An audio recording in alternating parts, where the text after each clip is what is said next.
After the hurricane, Jamaica still smiled. When the radio man announced Hurricane Melissa, now packing winds of 185 miles per hour, it's almost as if the people of Jamaica rose. Welcome to Prime Day News. My name is Chris Fullwood.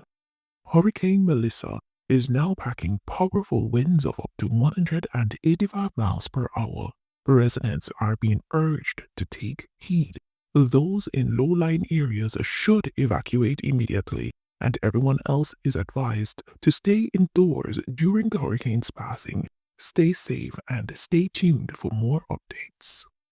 Miss Nadine turned down her stove and whispered, "Lord, that sounds serious." Her neighbor, Miss Dotty, 2 houses down, called out, "Me been through Gilbert and Ivan, but this one sound like she mean business." By afternoon, the sky turned a strange gray.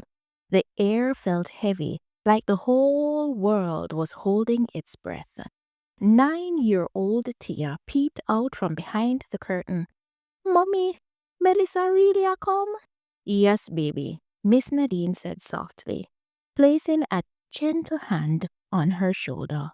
"But remember now, no storm no stronger than we spirit."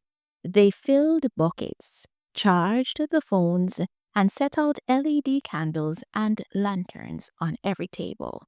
The radio crackled through static. "Take shelter now! Stay inside."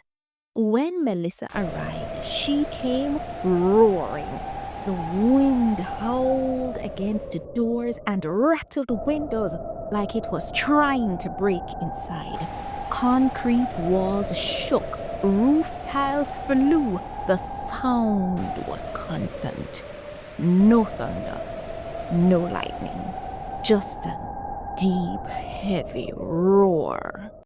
Power went out before evening. The entire scheme was dark, lit only by the faint, trembling glow of lanterns. Tia clutched her pillow. "Mommy, my ears can't get my rest." Miss Nadine held her close. "It's rough, baby, but remember, laughter stronger than fear." To calm her daughter, she started whispering little jokes through the hurricane. "You remember when Uncle Linton tried fry fish and nearly burned down the kitchen?" Tia giggled through her tears. "Or when Miss Dotty dressed up for church and then realized that our shoes never match?" Tia burst out laughing. Even in the roar of the wind, that small sound of joy felt like hope itself. All through the night, they sat together, whispering jokes, sharing stories, and reminding each other that morning always a go come. When Melissa finally moved on, Blessed River was quiet, too quiet.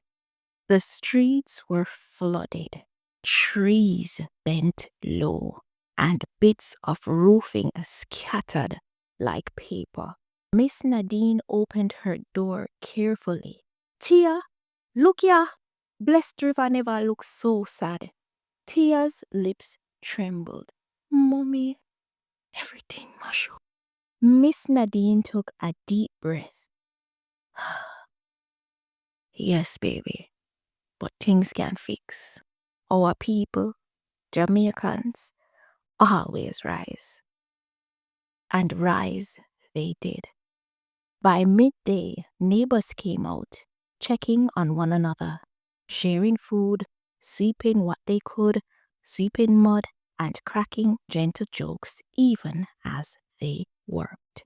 Miss Dotty called out, "If anybody find my wig, bring it back. Melissa carry it gone on vacation."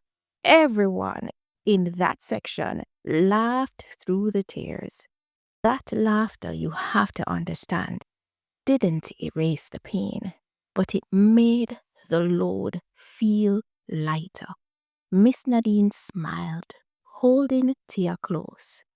"You see, baby, even after hurricane come mash up a place, you see love and laughter, I got build it back, piece by piece."